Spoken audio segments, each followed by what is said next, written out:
so far as to call production, concerned she couldn't afford it with filming full-time. The room tensed. The fact that complaints had gone outside the family was incriminating. And what did TLC do about it? The rep sighed. We reminded Mr. Brown of contractual obligations. He maintained that funds were being spent responsibly. But with all the complaints, we saw discrepancies and clamped down on direct payments later in seasons. Kody's head snapped a bit, eyes flashing toward the rep.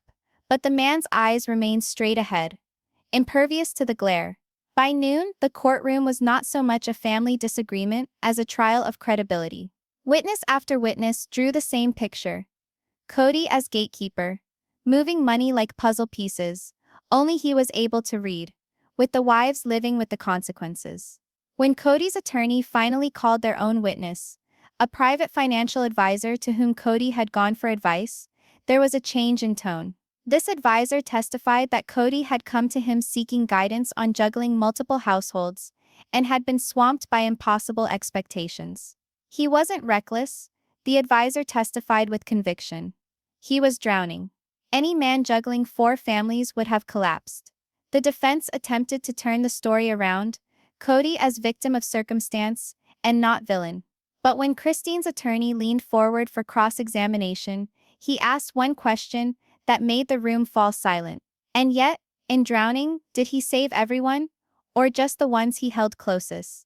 The advisor hesitated. Too long. And silence was its own verdict. By late afternoon, tension pressed down on every breath. Christine had taken more notes than pages could hold. Janelle's folder bristled with tabs, and Mary's hands remained folded so tightly the knuckles had turned white. Kody leaned forward, fists pressed against his lips, as if holding words back with sheer force. The judge at last closed his notebook. We've heard family, we've heard witnesses, tomorrow we start final arguments. Then this court will deliberate. The gavel came down. The day was done. But in the street, the crowd had doubled. Headlines were writing themselves. Witnesses break silence.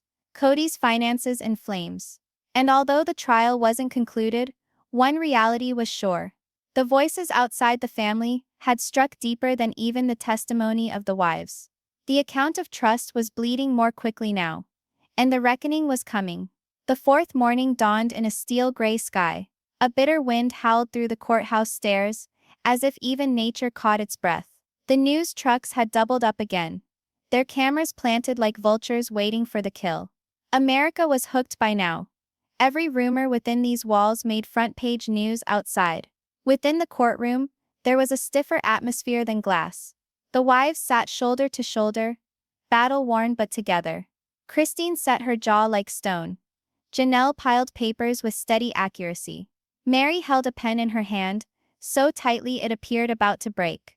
Robin, on the other hand, leaned into Kody, whispering in his ear like a specter feeding him fortitude. All rise, the bailiff ordered. The judge strode in, his robe flowing behind him like clouds of a storm. He looked around the room, and then his eyes came to rest firmly on Kody. Mr. Brown, the floor is yours. Make your defense. The room shifted, gasps caught. This was Kody's chance.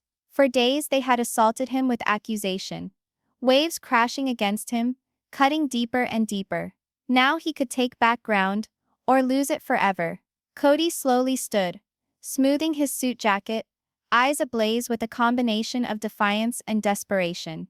He moved toward the center of the courtroom, looking first at the judge, then at the wives, then with brief glance toward the gallery where cameras concealed behind pens.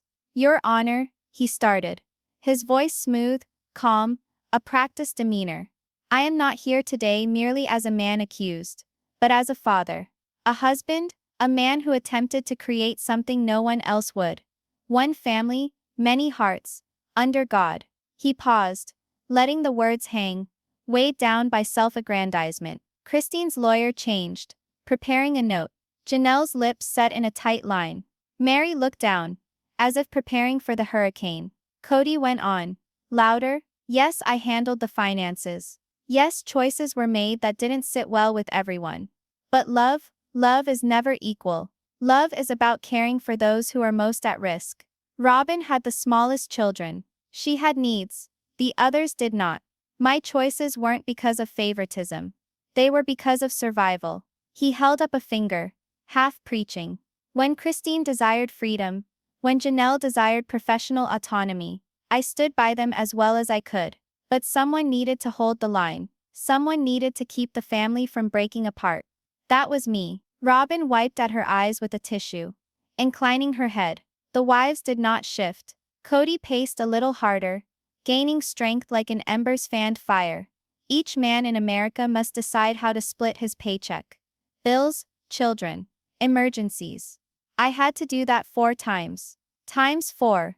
And when the world ridiculed us, when TLC rolled cameras into our lives, who bore the weight? Me. When the children wept, who told them why the lights remained lit or weren't? Me. I wasn't selfish. I was drying myself out to keep them all alive. His voice broke first, unscripted. And this is how I'm rewarded. Brought to court by the women I gave up for? The gallery shifted. Some whispered pity, others jeered. The wives did not waver. Christine's lawyer rose. Objection, Your Honor. This is not a sermon. It's drama. The judge waved a hand. Let him finish. But Mr. Brown, defend, not dramatize. Kody nodded, forcing himself to swallow hard, then attempted again, softer. I never meant to hurt anyone. Did things go wrong? Yes. Did feelings get in the way? Yes. But everything I did, every penny spent was done for this family. Not for me. Never for me. He opened his arms, palms up, as if begging for clemency. I loved all of them. I still love them. And if loving is a sin, then I'm guilty. The courtroom was hushed, as heavy as tar. Then stood Christine. She could not contain it. Love? She spoke in a cracked, lightning voice. You call it love when you let my kids go to bed hungry while Robin's fridge was stuffed? You call it love when Janelle came to you for assistance, and you said figure it out yourself? You call it love when Mary hid in the background, starving for crumbs of your attention, as you constructed a palace for Robin? The judge banged his gavel. Mrs. Brown, sit down. Christine sat, but her words hung like smoke. Kody's face contorted, torn between anger and grief. I was trying my best. You don't know what it is to balance this burden, to see one hand fall apart, and the other say more. You accuse me of favoritism. It wasn't. It was necessity. Janelle's soothing voice pierced in, icier than Christine's flame. Necessity doesn't lie, Kody. Necessity doesn't approve luxury spending with unpaid bills. Necessity doesn't muzzle 3 wives for the sake of one. Kody spun to her. You don't know what I bore, Janelle. You craved freedom more than family. You craved autonomy, not togetherness. Mary finally spoke, her voice husky, but cutting as glass. And what about me, Kody? What did I desire? Did you ever ask? Or was my silence preferable to my voice? The words cut like knives. Kody reeled slightly, eyes flashing between them. His defense, so laboriously constructed, was disintegrating strand by strand. His lawyer attempted to intervene. Mr. Brown, please. But Kody held up a hand. No, I want to tell you. They think I was a dictator, but I was a soldier. They think I was self-absorbed, but I was desperate. I loved them. I still love them, and I'll never stop fighting for what we created. His chest heaved, sweat glistening on his forehead. He looked back at the judge, voice shaking. I'm not the villain. I'm the victim of expectations no man could meet. The judge leaned forward, fingers interlaced. And still, Mr. Brown, the expectations were not solely yours to hold. They were mutual, and yet you preferred to bear them by silencing the very individuals who were to be your allies. That is the indictment before this court. Not that you faltered, but that you faltered them. The gavel came down. The day's defense for Kody finished. He dropped into a chair, eyes crazy, Robin grabbing his arm like a lifeline. The wives remained immovable, their solidarity unbroken. Reporters outside yelled questions. Kody weeps in court. Is the patriarch on the verge of collapse? Wives face off with Kody live. Within, the truth had been impossible to deny. Kody's words were designed to present himself as a martyr of love. What they actually did was present the reality that the wives knew all along. Love for him was always control masquerading as love. Tomorrow would see closing arguments. And then, the judge's final ruling. The final day of trial arrived under a sky smudged purple and gray, as if heaven itself were disturbed. The courthouse was no longer merely a courthouse by now. It was a platform. Its every syllable aired in America. Fans, critics, former admirers, even occasional viewers of Sister Wives waited outside.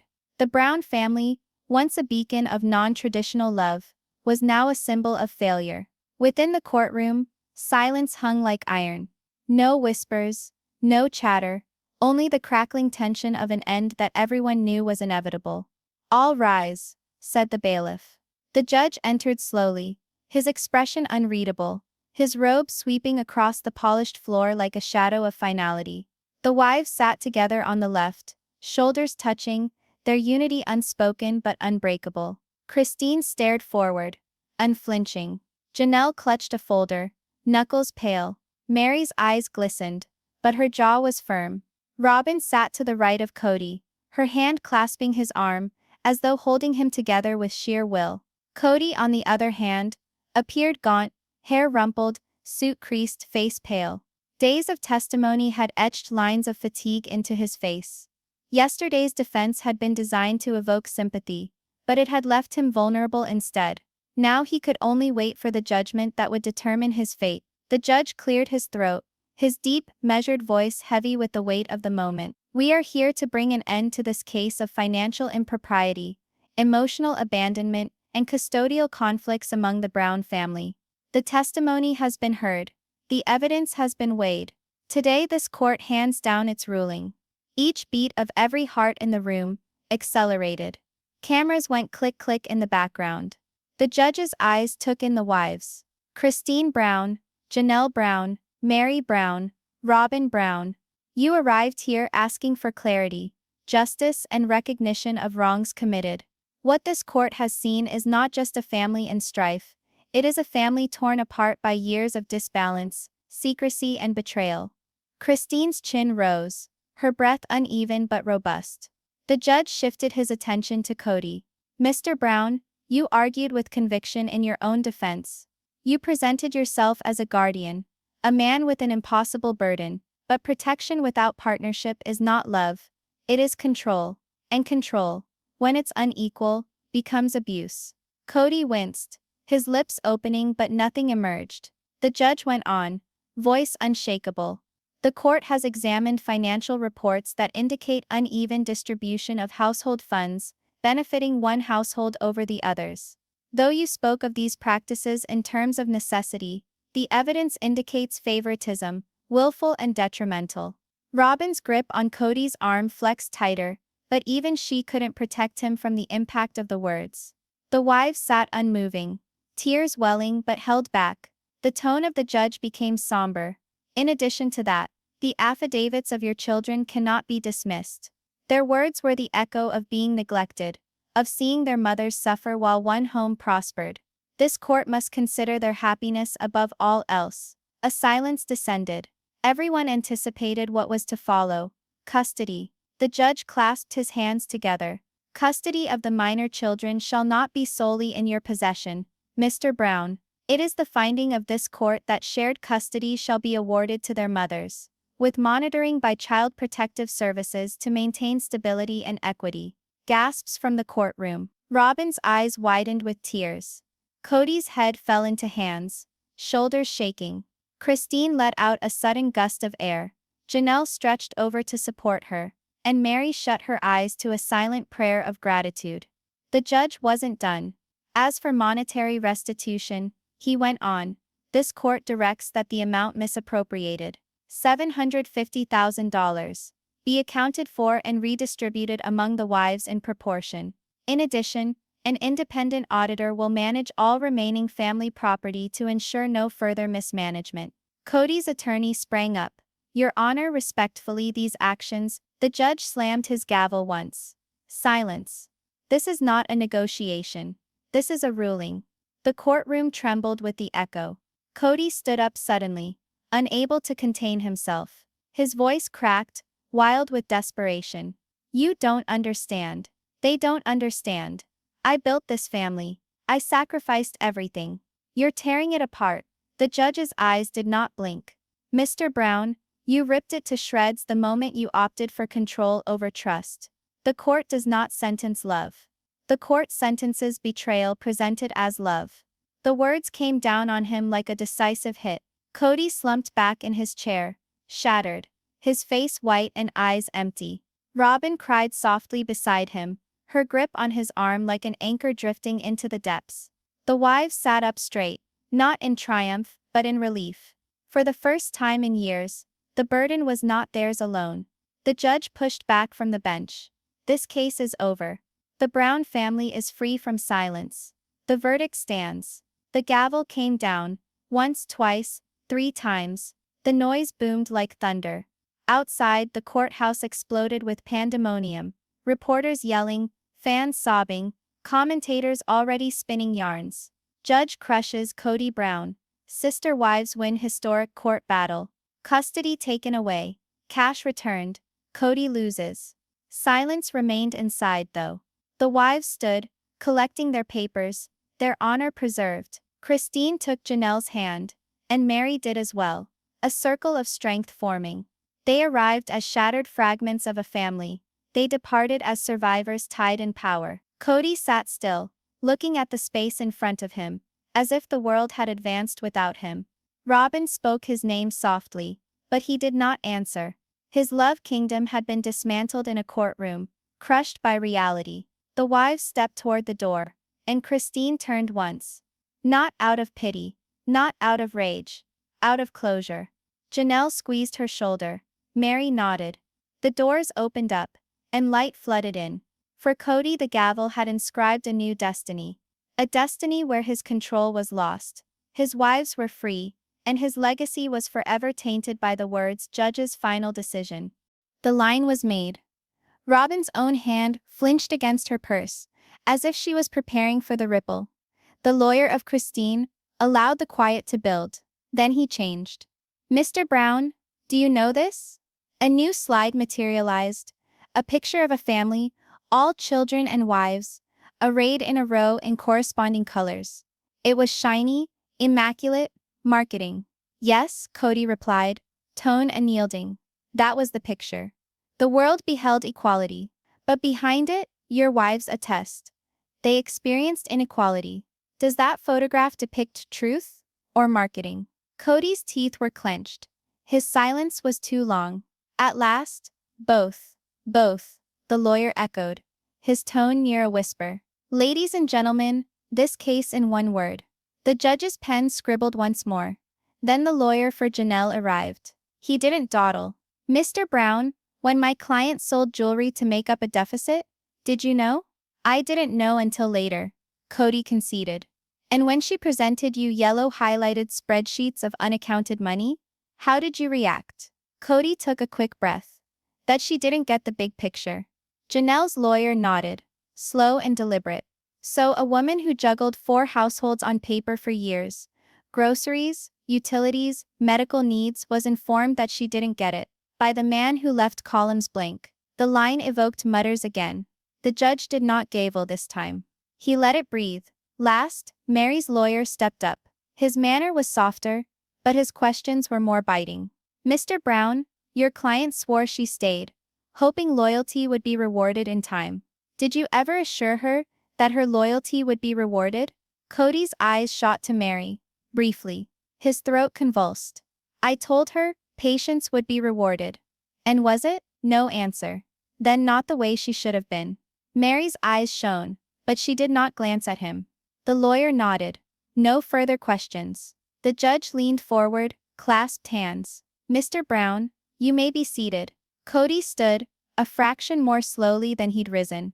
As he sat back down at the defense table, Christine's eyes remained fixed on her notebook. Janelle refolded her papers into neat squares, and Mary closed her eyes for one slow second before they were open again.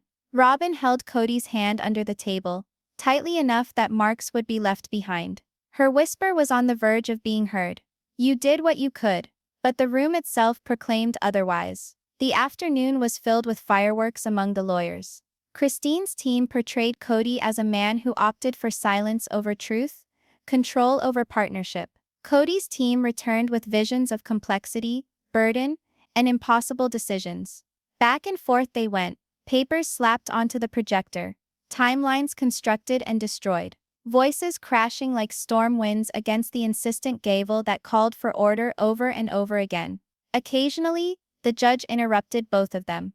"This isn't theater," he'd caution, but the faces in the courtroom gallery spoke a different truth.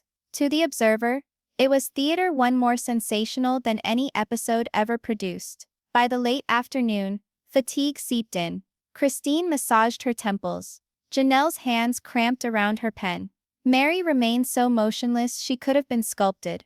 Kody rested in his chair with half-shadowed eyes, as if burdened with defense and defeat. The judge finally closed his notebook.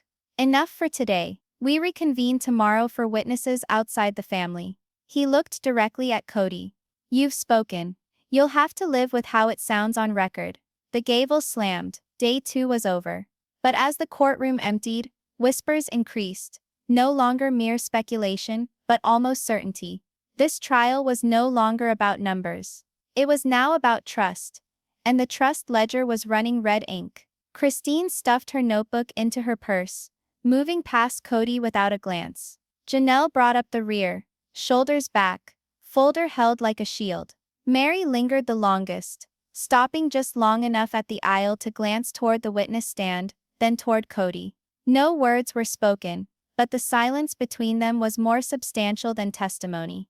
Outside, the cameras awaited. Inside, the truth had already started chiseling its verdict. The third morning dawned with a stillness heavier than sound. The courthouse steps were filled once more, microphones pushed toward the doors, but no one could have guessed what was to happen. Yesterday had brought the public Kody's voice finally, but today held in store something different. Voices not bound up in love or obligation, witnesses. Outsiders, individuals who had witnessed enough to turn the tide. Inside, the benches were packed before 9 struck. Journalists wrote in notebooks. Attorneys adjusted papers like blades before a duel. And Mary, Janelle, and Christine sat shoulder to shoulder, a silent solidarity. On the other side of the aisle, Kody stiffly leaned back, jaw set, Robin's hand clasped around his under the table. "All rise," the bailiff shouted again, and the judge sat down with the same serious face, as if slumber had not relaxed his countenance. He fiddled with his glasses, drummed the pen on the desk, and uttered blandly, "Bring in the first witness." The doors opened. A man in a gray suit came striding forward, briefcase in hand. He identified himself as David Lang, a certified public accountant, who had gone over the Browns' finances for TLC during the show's peak runs. His oath was administered, and he was sitting up straight in the witness box before long, face inscrutable. Christine's lawyer started. "Mr. Lang, in your time going through the financial outflow of the Brown family accounts, what did you see?" Lang opened a folder. His tone was calm, professional, that of a man accustomed to numbers, not theatrics. "I saw large discrepancies. On paper, money was supposed to be spent throughout numerous households. In reality, spending was disproportionately weighted toward one home. And whose home was that?" Lang did not flinch. "Robin Brown's." The words fell like stone into water. Gasps echoed through the gallery. Scribbles flashed across notepads. And Christine's lawyer sat back a little, allowing silence to prevail. "Could you be more precise?" "Yes," Lang replied, turning to another page. "Between 2017 and 2021, the account spent at least 6 big-ticket purchases, furniture, home fixes, private school tuition, that directly benefited Mrs. Robin Brown's family. During those same years, other wives made requests for medical bills, educational assistance, or repairs that were either stalled or rejected." Christine's lawyer allowed that to hang, then nodded. No further questions. Kody's attorney stood up, his brow nearly bristling. "Mr. Lang, you're an accountant, not a marriage counselor. You don't know the why of those decisions. Can't it be that those expenses were unavoidable at the time, no matter what people might perceive?" Lang remained serene. "Possible, yes, but my job was to monitor fairness, not perception. Numbers don't lie." Kody's attorney pushed harder. And did you think about who was requesting them? Did you pay attention to whether Christine or Janelle put things off, or failed to submit properly? Lang arched an eyebrow.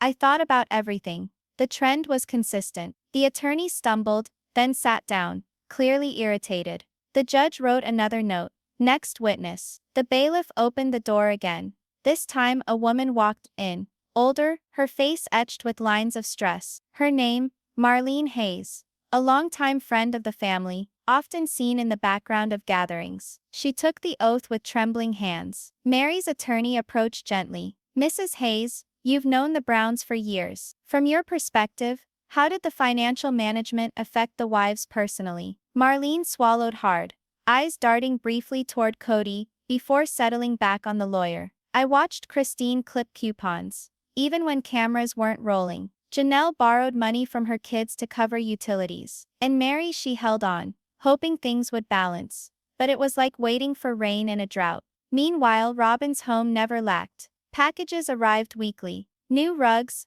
electronics, even landscaping. Mary's attorney nodded softly. And Kody? Her voice broke a little. Kody always explained it, said he was defending the family. But it seemed like he was defending part of them, and allowing others to drown. Kody's attorney protested. Speculation, but the judge overruled. The truth had already been said. The second witness caught me off guard. A man in his early 40s, well-dressed, introducing himself as a representative of TLC. The courtroom quieted. This was the network's voice, the unseen partner who had made the Browns mayhem on TV. Christine's lawyer started. Sir, as a representative of TLC, did you see money transactions behind the scenes? The rep cleared his throat. Yes, to some extent. Although TLC didn't deal with individual accounts, we made family payments that were designed to be divided fairly. Our understanding was that these payments were to benefit all families. And was that always the outcome? The rep changed uncomfortably. We started to get complaints from several wives, mostly Christine and Janelle, that they weren't getting fair portions. Christine even went